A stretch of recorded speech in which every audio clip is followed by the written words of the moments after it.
did pretty good with pods on this one this year. I think next year, if I can winter this over and keep it alive, I think next year we'll get literally hundreds of pods off of this thing. We just wanted to make sure that it was the right pepper, and it is. So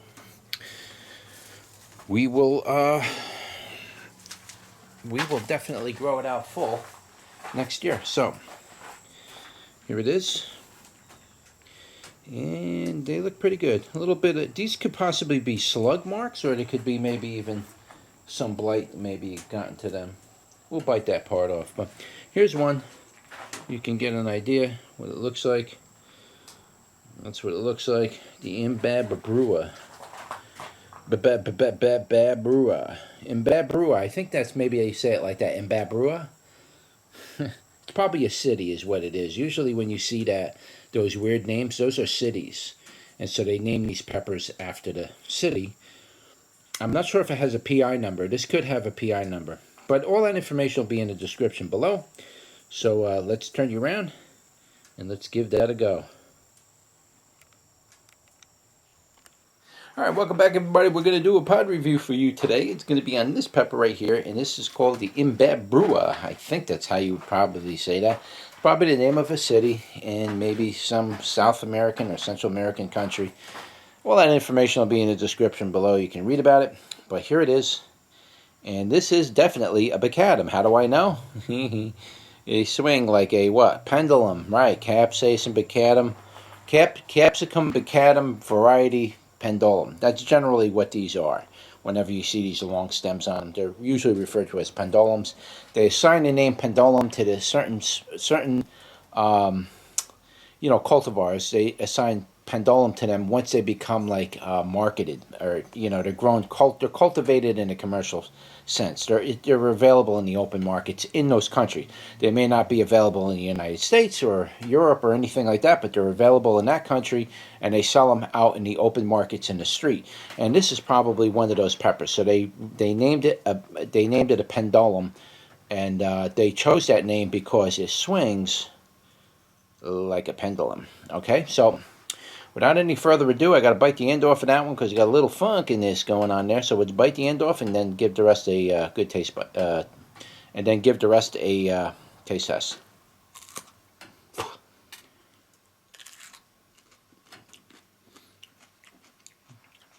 Very nice. Wow. Baccatum flavor.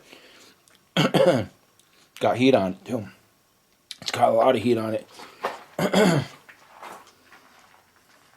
Wow, this thing's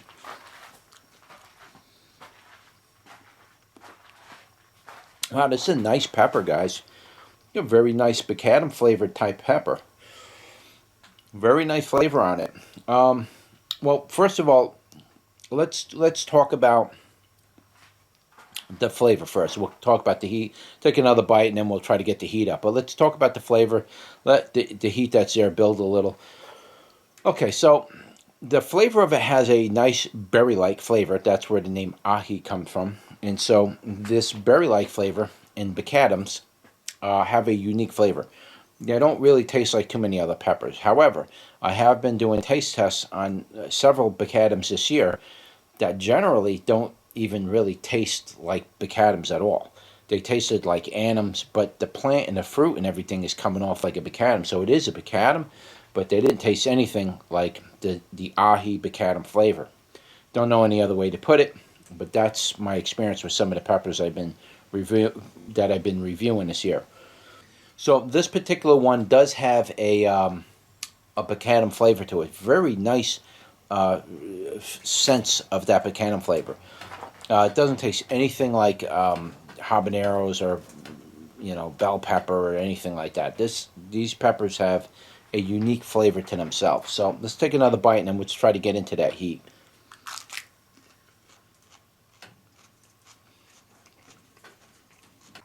Okay, so we'll talk about the heat now. Now, the heat on this is a typical baccatum type of heat. It has a certain type of an effect in your mouth, these baccatum peppers. They got like this warm, glowing type of burn. It's not aggressive like an anum or a chianti.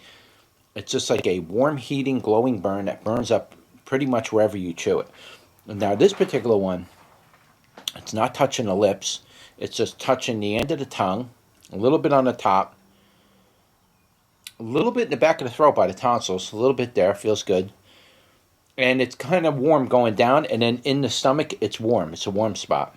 So it's got a nice effect to it. It's not strong at all. If I was to put Scovilles on this thing, and this is typical for most bacatums, they're not really hot, aggressively burning type peppers. They're generally pretty easy and smooth. If I was to put a Scoville on this, I'd probably say maybe anywhere between 50 and 500 or something like that so far. Probably go up a little higher if I go up the pepper.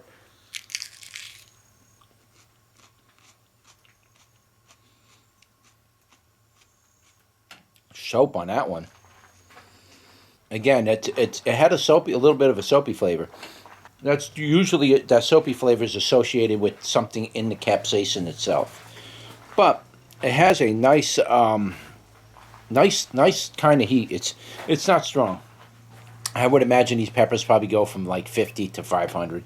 They might get a little bit hotter than that. You might get one that might go 6, 7, maybe even 800. But there's really not much heat on them. They're pretty low. Again, it's just tingling up the top of my tongue a little. It's heating up mostly the back of the throat, right by the tonsils. That feels good. I like baccatum for that reason. They do really get to the back of the throat more than really anywhere, and it feels good. There's not much else going on with it though. Just mainly the tip of the tongue and the back of the throat. That's it. And this particular one, I would probably say maybe around 500 Scovilles. And again, that's a guesstimate, guys. That's not the exact number for it. I'm just guesstimating. But it's a nice pepper. They're definitely very attractive looking peppers. You get like this little nose on the end of it, and they can get pretty long. I guess they can get like maybe 5 inches long, maybe 6 inches if you grow them out fully. So they'll get probably somewhere around there, half a foot or something. But it's a very productive variety. This thing can produce quite a few peppers.